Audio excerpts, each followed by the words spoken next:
Very good evening. चलिए हम लोग समझते हैं आज जैसा कि आप लोग देख रहे हैं थंबनेल में ही चिलर सीओपी यानी कि कोफिशिएंट ऑफ परफॉर्मेंस मीन्स किसी भी इक्विपमेंट का परफॉर्मेंस कैसे कैलकुलेट किया जाए, कितना होता है, कितना चलना चाहिए। तो उसको हम लोग जस्ट एक एग्जांपल से समझेंगे कैसे कैसे हम इसको कैलकुलेट कर सकते हैं। तो किसी भी मशीन की जो एफिशिएंसी जानने के लिए इनपुट और आउटपुट को देखना पड़ता है कि हमने जो है कितना इनपुट दिया। सिंपली ये होता है कि एफिशिएंसी अगर कैलकुलेट करना है, एफिशिएंसी को मीटर से डिनोट करते हैं कि आउटकम कितना है डिवाइड बाय हमने इनपुट क्या दिया। इसको 100 से मल्टीप्लाई कर लेते हैं तो ये जो परसेंटेज में एफिशिएंसी आ जाती है। इससे हम समझ लेते हैं कि हमारी जो इक्विपमेंट, हमारा जो मशीन है, इतना इफेक्टिवली काम कर रहा है। सीएनसी चिलर एक ऐसा इक्विपमेंट या मशीन है जिसकी एफिशिएंसी 100 से ऊपर आती है। तो 100 से ऊपर आती है मीन्स इसमें कुछ जो है एक्स्ट्रा फैक्टर्स ऐड होते हैं। तो हम इसकी एफिशिएंसी में निकाल करके हम परफॉर्मेंस निकालते हैं। इसका coefficient performance means COP. Okay, समझ गए ना। सीओपी हम इसका इसीलिए निकालते हैं कि क्योंकि इसकी जो एफिशिएंसी अगर हम निकालेंगे इनपुट बटे आउटपुट तो 100 अबव 100 आ जाता है। तो इसकी एफिशिएंसी परसेंटेज में ना निकाल के हम एक एक्स्ट्रा टर्म दे देते हैं सीओपी, कोफिशिएंट ऑफ परफॉर्मेंस। तो ठीक है, हम लोग सीओपी को थोड़ा हम डिस्कस करते हैं कि कैसे सीओपी को इजी वे में समझा जा सके। तो हम लोग इसको एफिशिएंसी का हटा देते हैं तो सीओपी को हम जस्ट लिख सकते हैं। सीओपी भी जस्ट एफिशिएंसी की तरह होती है, आउटकम डिवाइड बाय इनपुट। इसको हम क्या बोलते हैं, आउटकम क्या हमारा आता है, कूलिंग लोड। कूलिंग हम कितने वाटर का कूल कर सकते हैं, कूलिंग लोड। इसको हमें हमेशा अगर किसी अलग यूनिट टीआर में है या फिर किसी अलग यूनिट में है तो हमको किलोवाट में कन्वर्ट करना पड़ेगा। इनपुट हम क्या देते हैं, पावर, तो हम पावर कंजम्पशन कर देते हैं। आउटकम हमारा क्या है, कूलिंग, और इनपुट हम जो दे रहे हैं पावर दे रहे हैं, मोटर चल रही है कि इलेक्ट्रिकल इक्विपमेंट चल रहे हैं। यदि सीओपी जो है ये 4 या 4 से प्लस है तो आप ये समझ लीजिए कि आपका इक्विपमेंट बढ़िया चल रहा है, ठीक है, इफेक्टिवनेस जो है ठीक है, वर्ड मतलब स्टैंडर्ड लेवल पे चल रहा है। और इसको अगर हम और अच्छे समझना चाहें तो हम चिलर या किसी भी इक्विपमेंट के नेम प्लेट को देखते हैं। नेम प्लेट को यदि देखेंगे तो उसमें जो मैन्युफैक्चरर होगा उसके नेम प्लेट पे सीओपी जो स्टैंडर्ड होती है, स्टैंडर्ड सीओपी अंकित रहती है, मतलब इसमें लिखा होता है। तो उससे हम जस्ट कंपेयर कर सकते हैं कि स्टैंडर्ड सीओपी कितनी है और हमारी सीओपी कितनी चल रही है। यानी उस सीओपी हमारी स्टैंडर्ड सीओपी के आसपास है या थोड़ा बहुत इधर उधर है, पॉइंट्स में तो सही है, ज़्यादा नीचे है वो हमें डी स्केलिंग मतलब स्केलिंग को हटाने की या फिर किसी भी इक्विपमेंट्स को रीचेक करने की ज़रूरत है। सपोज कीजिए जो स्टैंडर्ड सीओपी है, सीओपी स्टैंडर्ड है वो 5 है और हमने हमारे कैलकुलेशन के हिसाब से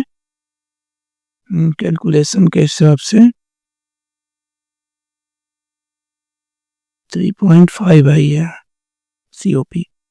तो इससे आप कंपेयर कर सकते हैं 3.0 3.5, तो हम 1.5 पीछे हैं। तो ये सिर्फ ये सिंपल सा ये है कि ये इंडिकेट कर रहा है कि आपकी मशीन की इफेक्टिवनेस कम है, इसकी इफेक्टिवनेस को बढ़ाना पड़ेगा। अब इफेक्टिवनेस को बढ़ाने के लिए हम क्या क्या कर सकते हैं, उसकी कंडेंसर की जो है अप्रोच वैल्यू, इसी हिसाब से इवेपोरेटर का अप्रोच वैल्यू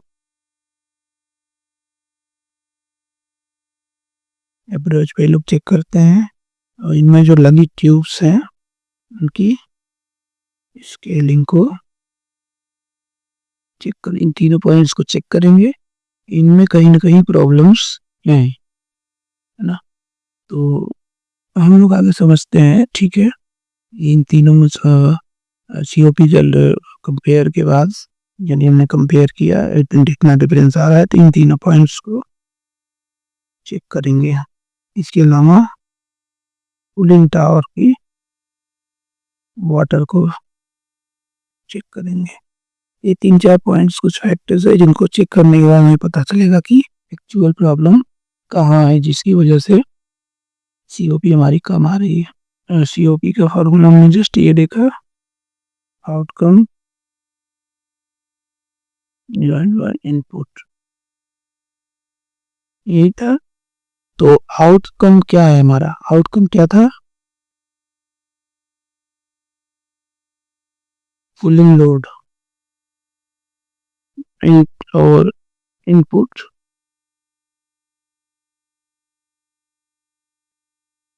पावर, ठीक है। तो हमें फर्स्ट हमें क्या जरूरत है, क्या निकालना पड़ेगा, यदि COP कैलकुलेट करना है तो फर्स्ट हमको क्या निकालना पड़ेगा, कूलिंग लोड, हमें कूलिंग लोड कैलकुलेट करना पड़ेगा। तो कूलिंग लोड के लिए सिंपल सा फार्मूला होता है, इसको हम लोग देख लेते हैं। कूलिंग लोड को अगर हम सेल्स करें तो फ्लो रेट, वाटर का flow rate GPM gallon per minute में हो सकता है, या फिर kg पर मिनट में, मीटर के पर आवर्स में हो सकता है। तो फ्लो रेट जस्ट चेक करेंगे, और इस फार्मूले में हम GPM लेंगे, means gallon per minute, delta T मतलब टेम्परेचर डिफरेंस डिवाइड बाय 24, ये आएगा, जो आएगा टन में आएगा, नहीं TR में। हमने जैसा कि बता दिया GMP क्या है, GPM क्या है, GPM means gallon per minute, flow है water flow gallon per minute में, डेल्टा T क्या है, टेम्परेचर डिफरेंस,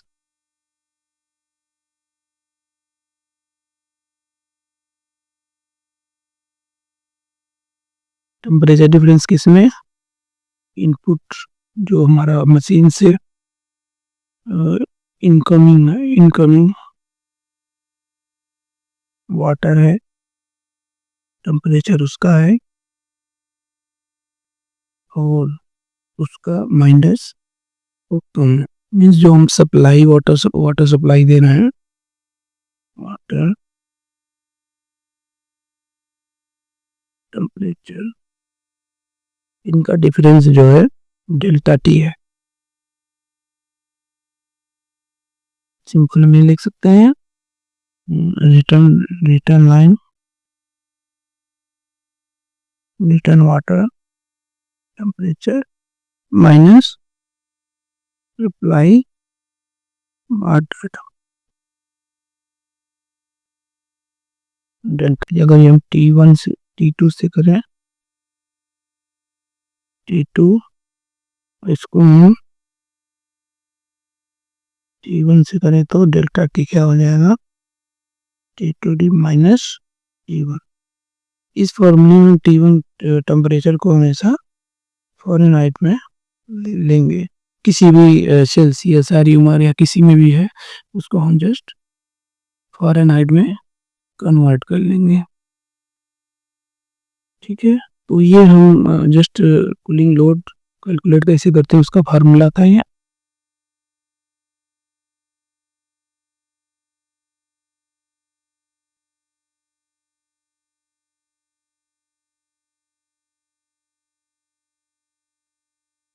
तो ये आया ton.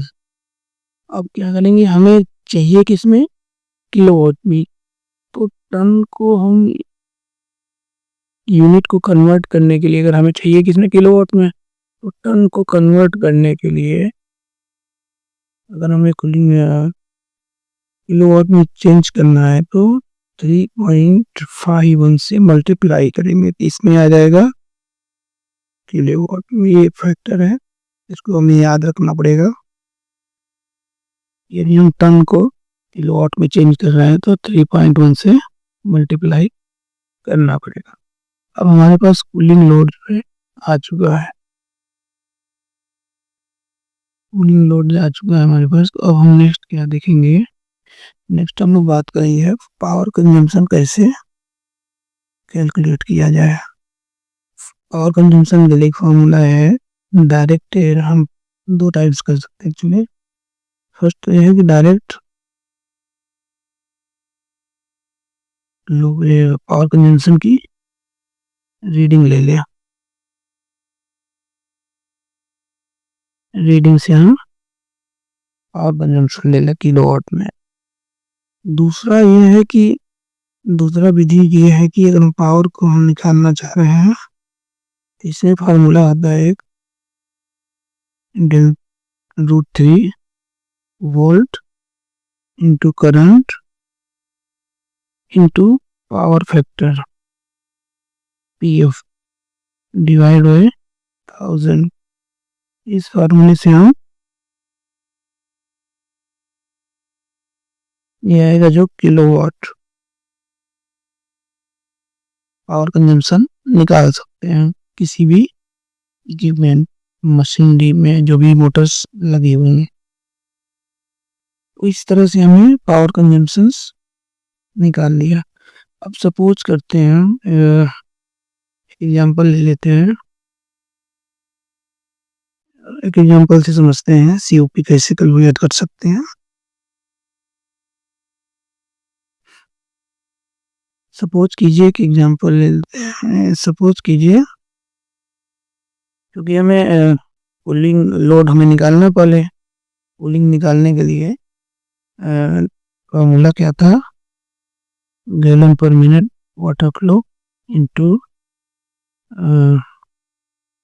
Delta T temperature difference divide by 24 into 3.51। ये आएगा हमारा।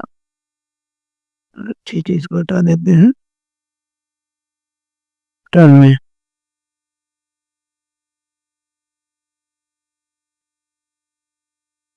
वाटर फ्लो 900 ले लेते हैं GPM और टेम्परेचर T2 जो हमारा सप्लाई वाटर टेम्परेचर सपोज करते हैं हम 50 फ़ारेनहाइट, और जो सप्लाई कर रहे हैं उसमें हम सपोज करते हैं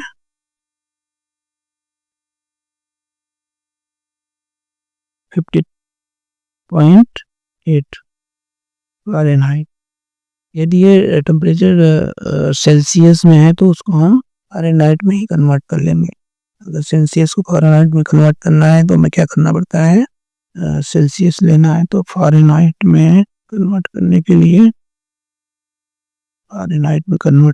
लिए सेल्सियस इंटू 9 डिवाइड बाई 5, इसमें ऐड कर देंगे 32, तो ये फ़ारेनहाइट में कन्वर्ट हो जाएगा। तो हमारे पास तो डायरेक्ट फ़ारेनहाइट में ही है। ओके, हम लोग निकालते हैं कूलिंग लोड। कूलिंग लोड निकालने के लिए क्या करते हैं, 900 हमारा GPM है इंटू टेम्परेचर डिफरेंस कितना हो जाएगा 7.2 डिवाइड बाई 24। ओके, इसको हम टन में आएगा तो डायरेक्ट अगर हम 3.51 से मल्टीप्लाई कर दें तो हम इसको कैलकुलेट करते हैं तो ये आएगा समथिंग 947। हमने पहले ही कैलकुलेट किया हुआ है, आप लोग कर लीजिएगा किलोवाट। तो इसको हम लोग एक एवरेज ले लेते हैं 948 किलोवाट। इस तरह से हमारा कूलिंग लोड आ गया किलोवाट में। कितना है? 948। पावर कंजम्पशन के लिए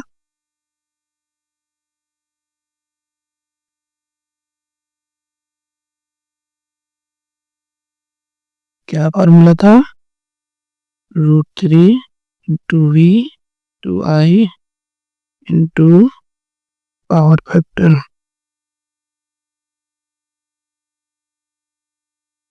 डिवाइड बाई 1000।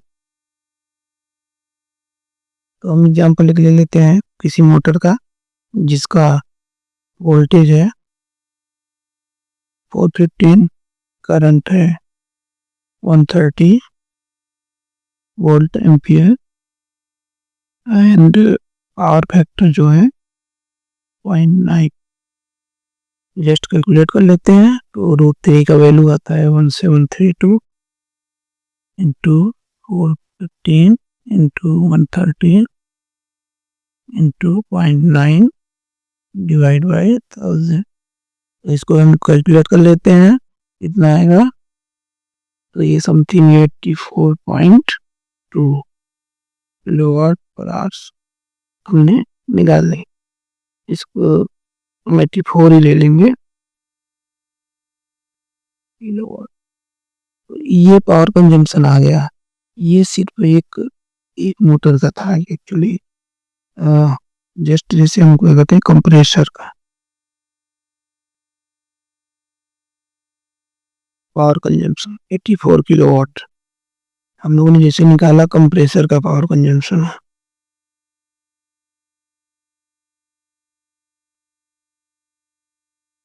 कितना है?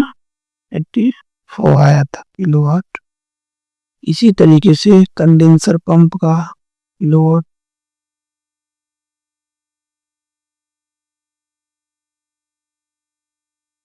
कंडेंसर पंप पावर कंजम्पशन कुछ ले लीजिए XY। कूलिंग टावर फैन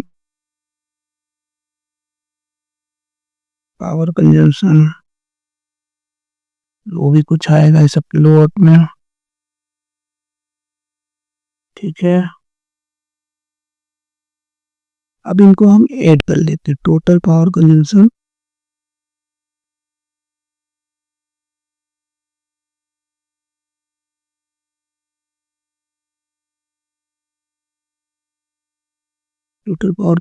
हम सपोज करते हैं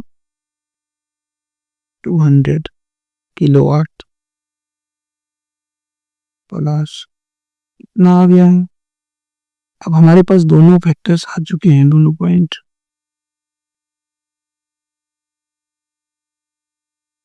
cooling load 948 and power consumption जो है PC सपोज किया था हमने 200 किलोवाट। ये एक आवर्स का हम लोग निकाल रहे हैं। अब हम डायरेक्ट इसको COP निकाल सकते हैं क्योंकि दोनों हमारे पास COP। कितना हो जाएगा? 948 डिवाइड बाई 200 कितना आ जाएगा? 4.74। ये हो जाएगी COP एक चिलर की। अब क्या है? ये COP हमारी निकल आई। सपोज कीजिए जो स्टैंडर्ड COP थी COP 4510, तो इसमें डिफरेंस कितना आ रहा है? 0.26। मीन्स ये आसपास कहीं ना कहीं है इसकी 5। ये जो है 5 के आसपास COP हमारी है। किससे हम लोग ये COP निकालने के बाद ये हम कंफर्म कर सकते हैं कि हमारा जो चिलर है एक अच्छी इफेक्टिवनेस के साथ काम कर रहा है। अब यदि यही COP 4.74 की जगह 3.6 आ जाता, मीन्स हम लोग 1.4 से पीछे रहते हैं। उसमें उस कंडीशन में हम लोग क्या करते हैं? अब हमने COP कैलकुलेट कर लिया है, COP हमारा कितना आया था 4.7। अब यदि यही COP हमारी 3.5 आई होती तो हम लोग डिफरेंस कितना रहता 1.5 का। उससे हमें क्या पता चलता हमारी जो चिलर है उसकी इफेक्टिवनेस सही नहीं है, वो सही नहीं चल रहा है, मीन्स उसमें कहीं ना कहीं कुछ प्रॉब्लम है। अब ये COP कम क्यों है इसको पता करने के लिए हमें सबसे पहले सारी इक्विपमेंट्स के पार्ट्स जैसे कंडेंसर, जहाँ जहाँ पावर कंज्यूम हो रही है, condenser, compressor, cooling fan, pump, इन सब की अप्रोच वैल्यू या परफॉर्मेंस देखनी पड़ेगी। कहीं ना कहीं प्रॉब्लम जो है इन्हीं इक्विपमेंट में होगा।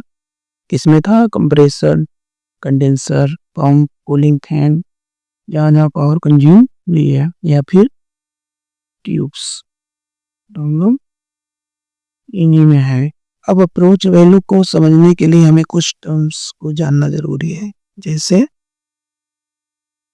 एक्चुअली हम लोग जानते हैं, हमें पता है, बट हम एक बार हम लोग रिवाइज कर लेते हैं। हीट ट्रांसफर,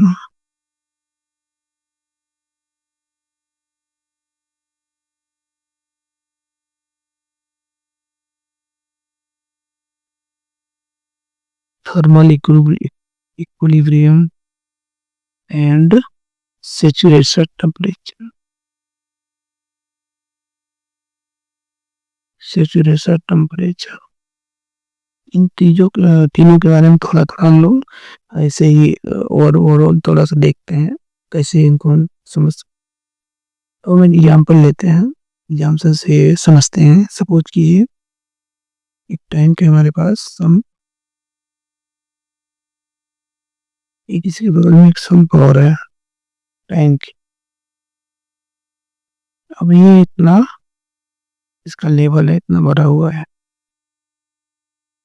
ठीक है, और इसका लेवल सपोज कीजिए इसमें 50 लीटर वाटर है और इसमें 10 लीटर वाटर। ओके, अब हम इसको यहाँ से नीचे बॉटम से एक वॉल के थ्रू कनेक्ट कर देते हैं। क्या होगा, इसका फ्लो स्टार्ट हो जाएगा। इसका क्योंकि लेवल ज़्यादा है, इसका कम है, तो कुछ प्रेशर इसमें एनवायरनमेंट पर लगेगा, इसमें भी लगेगा, और इसका वाटर का प्रेशर एक्सेसिव मतलब ज़्यादा हो जाएगा। वाटर प्रेशर ज़्यादा होगा तो इसका वाटर प्रेशर कम होगा, तो ये वाटर फ्लो इस तरफ हो जाएगा, चलने लगेगा। तो ये कब तक चलता रहेगा, जब तक कि इसका लेवल दोनों का बराबर ना हो जाए। इसमें कितना हो जाएगा 30 लीटर, 30 लीटर मीन्स क्या हुआ, वाटर फ्लो ऊपर से नीचे की तरफ जाता है, मीन्स जिसमें प्रेशर ज़्यादा हो या लेवल ज़्यादा हो उस तरह से उसका फ्लो होता है। सेम इसी तरह यदि हम सपोज कीजिए एक ब्लॉक है, इसके साथ एक और ब्लॉक है, इसका सम टेम्परेचर 90 फ़ारेनहाइट है, इसका 30 फ़ारेनहाइट है। अब हम इसको, इसमें गैप ज़्यादा था, इसमें एयर ज़्यादा थी, आइसोलेशन था, अब हम इसको दोनों को ट्रांसलेट देते हैं चिपका के।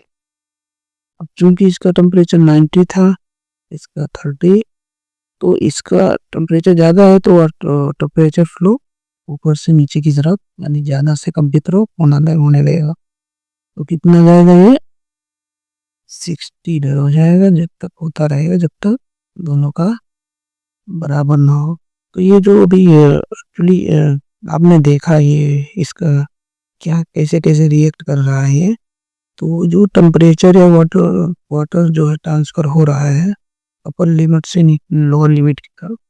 तो ये जो फिनोमिना है इसको क्या बोलते हैं, हीट ट्रांसफर। मीन्स हीट को ऊपर से नीचे की तरफ भेज रहा है। अब क्या है कि ये जब दोनों को साथ में रख देते हैं तो ये दोनों बराबर हो जाते हैं। तो इस जो बराबर वाले कंडीशन में आए हैं तो इसको बोलते हैं थर्मल इक्विलिब्रियम। इस स्टेट को इक्विलिब्रियम डिफरेंट था, इक्विलिब्रियम में नहीं थे, पास में रख दिए थे, थर्मल इक्विलिब्रियम में आ गए। सपोज कीजिए कोई और संप है,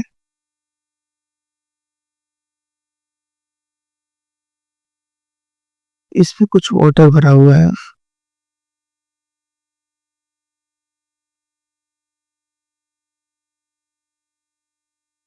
ओके, अब इसमें हम थोड़ा हीट लेते हैं, कुछ हीट, ये गर्म होता है और ये इधर से हम इसको, और ये एयर है।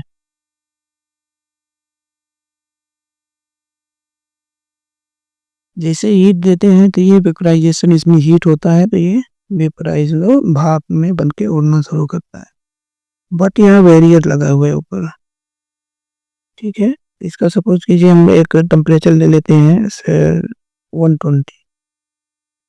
120 सेंटीग्रेड या सेंटीग्रेड लेते हैं, जिसमें 100 पे ये वेपराइज होना शुरू हो जाता है। तो 100 लेते हैं हम, तो 100 पे वेपराइजेशन स्टार्ट हुई इसकी, ठीक है। अब ये बैरियर से यहाँ टेम्परेचर कम है, सपोज कीजिए 50 है, एयर है और ये वाटर है, मीन्स लिक्विड एयर या वेपर। एक टेम्परेचर ऐसा होगा बीच में, जैसे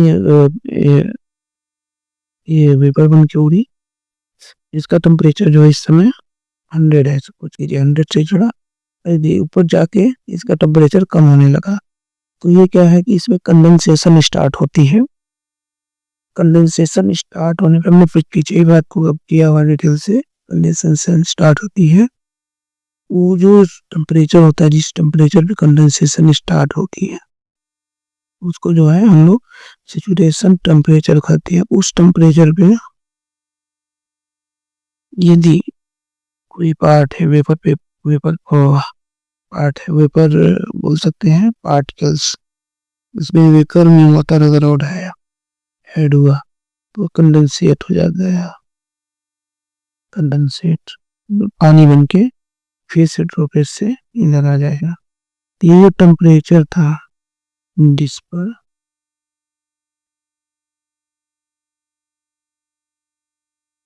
वेपर जो है कंडेंसेट हुआ, वो टेम्परेचर जो है सैचुरेशन टेम्परेचर का।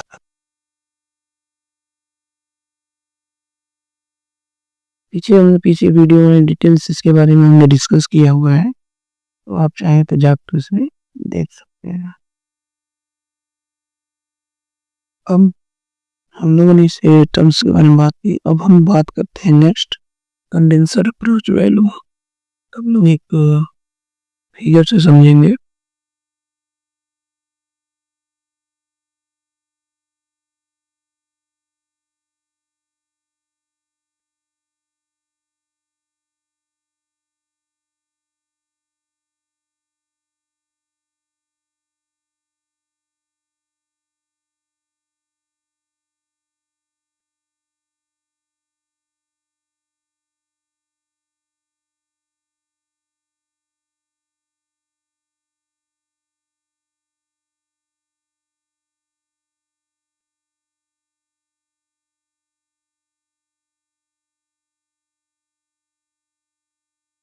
बात करते हैं, ये एक्चुअली फ्रंट व्यू है, साइड व्यू, सॉरी, ये एक्चुअली साइड व्यू है किसी चिलर का। इसमें इवेपोरेटर ये है, इवेपोरेटर।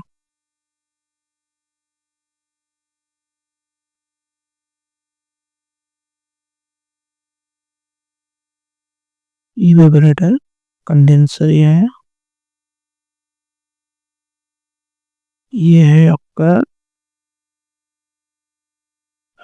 Extension valve.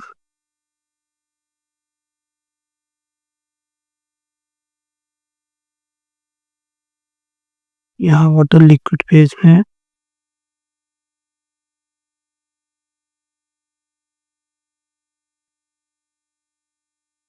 यहाँ गैस फॉर्म में। टेम्परेचर जो है कितना है, 100 फ़ारेनहाइट।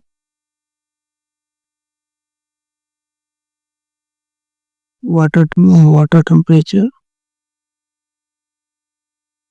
कूलिंग टावर, जो कूलिंग टावर से वाटर आ रहा है उसका temperature. Cooling tower water temperature 90 Fahrenheit. Water temperature जो हम कूलिंग टावर को रिटर्न दे रहे हैं। Water temperature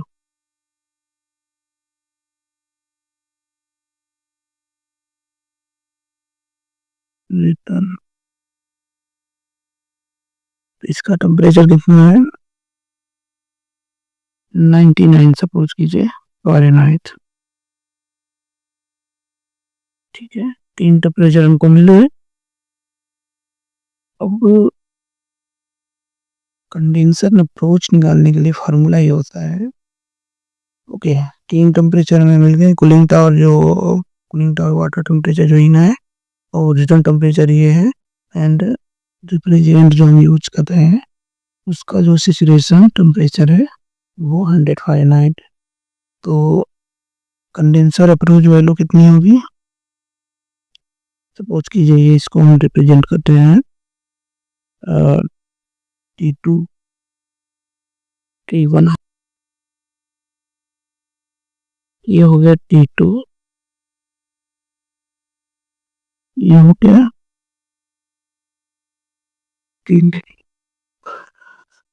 T1 T2 T3। तो हमारा जो कंडेंसर अप्रोच वैल्यू क्या होगा, रेफ्रिजरेंट सैचुरेशन टेम्परेचर T1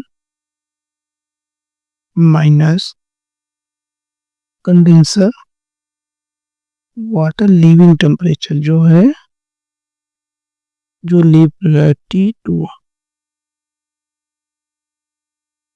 ये जो हो जाएगी कंडेंसर की अप्रोच वैल्यू। करेक्ट है। जो अगर हम कंडेंसर की अप्रोच वैल्यू देखना चाहें तो इसमें क्या होगा, जो रेफ्रिजरेंट हम यूज कर रहे हैं इसका temperature saturation temperature minus condenser water leaving temperature, जो कंडेंसर वाटर लीव कर रहा है कूलिंग टावर के लिए उसका टेम्परेचर। अब कितना हो जाएगा, सपोज कीजिए T1 कितना है 100 माइनस T2 कितना है 99.6 आ जाएगा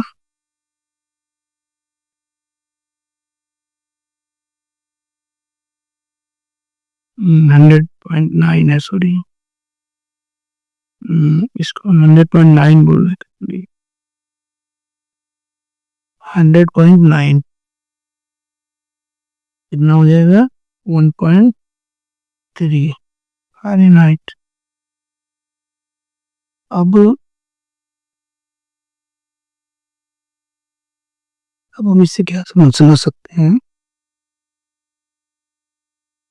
अब यदि यह जो है टेम्परेचर जो आया 1.3 कंडेंसर अप्रोच वैल्यू, अब यदि यह 4 से नीचे है, यदि इसको एडजस्ट करके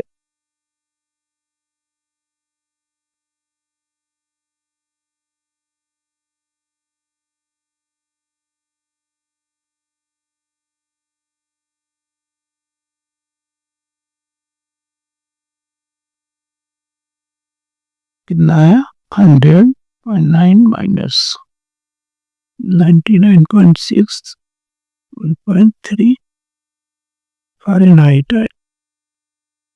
अब यदि कंडेंसर की अप्रोच वैल्यू 4 से अधिक है, 4 फ़ारेनहाइट से अधिक है,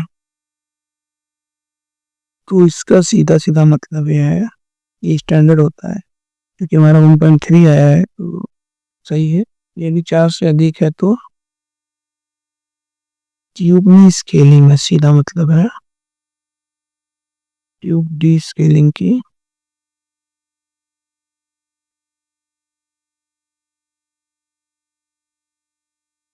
नीड टू डिस्केल, ट्यूब को डिस्केल करना पड़ेगा। यदि 4 से नीचे है तो ओके है, यानी गुड कंडीशन।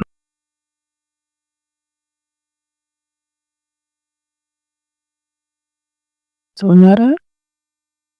तो हम एक बार समराइज कर लेते हैं। कंडेंसर अप्रोच वैल्यू क्या होती है? उस कंडेंसर में जो रेफ्रिजरेंट यूज हो रहा है उसका सैचुरेशन टेम्परेचर माइनस जो कूलिंग टावर से को हम वाटर दे रहा है, जो कूलिंग टावर को हम लोग वाटर सप्लाई कर रहे हैं, मतलब कूलिंग कंडेंसर से लीविंग टेम्परेचर जो है, वाटर जो लीव हो रहा है उसका टेम्परेचर, जो डिफरेंस को हम लोग कंडेंसर अप्रोच वैल्यू बोलते हैं। ये अप्रोच वैल्यू यदि 4 से ज़्यादा है तो इसका सीधा मतलब ये होता है कि ये कंडेंसर के ट्यूब्स में स्केलिंग हो गई है, इसको डी स्केल की ज़रूरत है। और यदि ये 4 से नीचे है तो इसका मतलब ये है सीधा सीधा कि अप्रोच वैल्यू गुड कंडीशन में है, इसमें किसी डिस्केलिंग की ज़रूरत नहीं है। अब ये सही है, इसका मतलब ये है कि क्योंकि हमारा COP कम है, हमें दूसरे अप्रोच वैल्यू की ज़रूरत पड़ेगी। तो हम इवेपरेटर चिलर में जो इवेपरेटर लगाया है उसकी अप्रोच वैल्यू को देखेंगे, कहीं उसमें तो प्रॉब्लम नहीं है। ठीक है, हम लोग देखते हैं नेक्स्ट इवेपरेटर चिलर।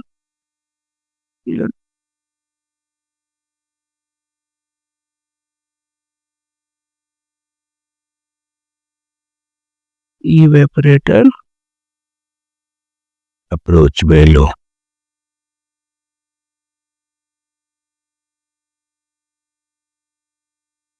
इवेपरेटर की अप्रोच वैल्यू कैसे हम लोग निकाल सकते हैं, तो देखते हैं। हम लोग एक थोड़ा सा इवेपरेटर बना लेते हैं।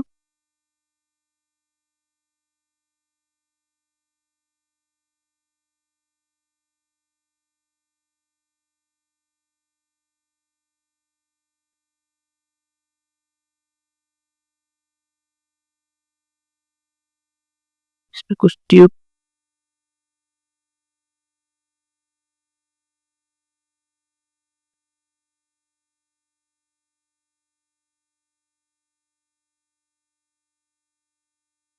ट्यूब्स लगी रहती हैं। इसमें सपोज कीजिए AHU है या फिर कोई इक्विपमेंट है, AHU हम ले लेते हैं। इससे वाटर जो है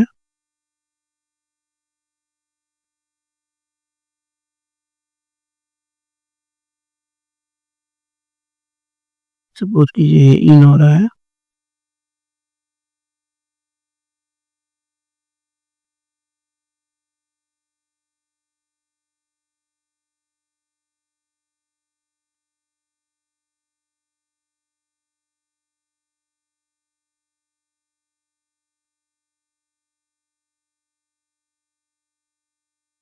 ओके।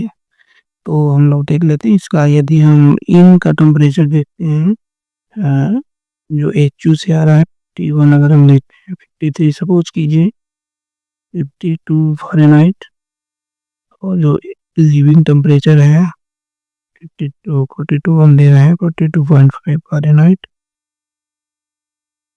ओके, और जो लिक्विड है refrigerant saturation temperature 100.9 Fahrenheit. Okay, तो और रेफ्रिजरेंट टेम्परेचर कितना है?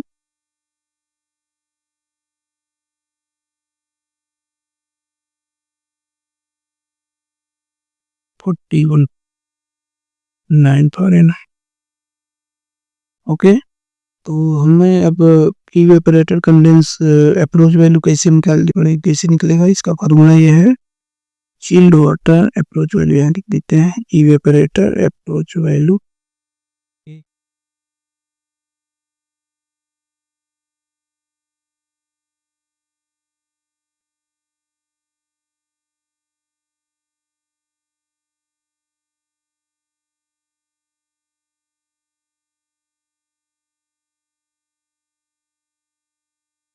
इवेपोरेटर का जो अप्रोच वैल्यू निकालना है, तो उसमें क्या है, चिल्ड वाटर, वाटर लीविंग, जो इवेपोरेटर जो चिल्ड वाटर लीव हो रहा है इसका टेम्परेचर 42.5 माइनस रेफ्रिजरेंट टेम्परेचर 41.9, कितना आ गया? 0.8 फ़ारेनहाइट।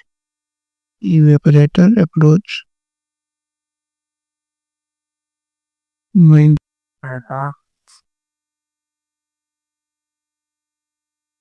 तो इवेपोरेटर अप्रोच वैल्यू कितनी आ गई हमारी? 0.8 फ़ारेनहाइट। अब यदि ये 1.8 है तो मीन्स ठीक है, इसका स्टैंडर्ड क्या होता है, ये हमेशा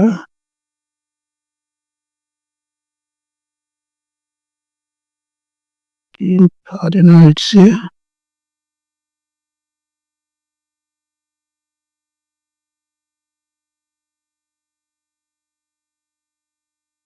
इवेपोरेटर के अप्रोच वैल्यू हमेशा 3 फ़ारेनहाइट से कम होनी चाहिए। यदि इससे इन्वायरमेंट हाइट से अधिक है, इसका मतलब है कि हीट ट्रांसफर प्रॉपर नहीं हो रहा है।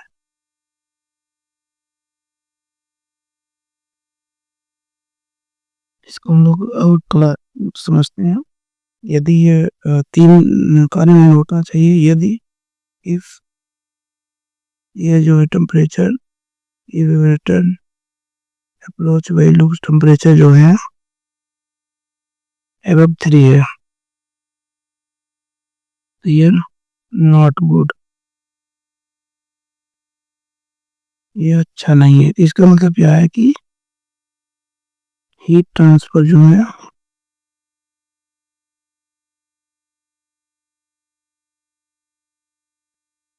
हैपनिंग नॉट नॉट मतलब हीट ट्रांसफर प्रॉपरली नहीं हो रहा है यदि 3 से अधिक है। यह 3 से नीचे होना चाहिए। हमारी जो वैल्यू है 0.80 मीन्स यह गुड है। And if evaporator approach value less than 3 Fahrenheit, तो ये गुड, ये अच्छा है। ठीक है, तो हमने तो अप्रोच वैल्यू देख लिया, कंडेंसर और इवेपोरेटर, ये तीनों की देख लिया हम लोगों ने। अब कुछ एक यूनिट कन्वर्जन देख लेते हैं और इसमें सम अप करते हैं, क्योंकि आई थिंक आप लोग को समझ में क्लियर आ चुका होगा, आ गया होगा कि हम लोग कैसे किसी चिलर की कोफिशिएंट परफॉर्मेंस कैलकुलेट कर सकते हैं, उसमें क्या क्या फैक्टर्स हैं, यदि वो कोफिशिएंट वैल्यू उसकी सही नहीं आ रही है तो हमें क्या करना है, हाँ कौन कौन से फैक्टरों को देखनी है, डीस्केलिंग करनी है, पावर कंजम्पशन कम करनी है कैसे, या पंप का परफॉर्मेंस कैसे चेक करना है, ये सब हम लोगों ने चेक किया, मतलब समझा।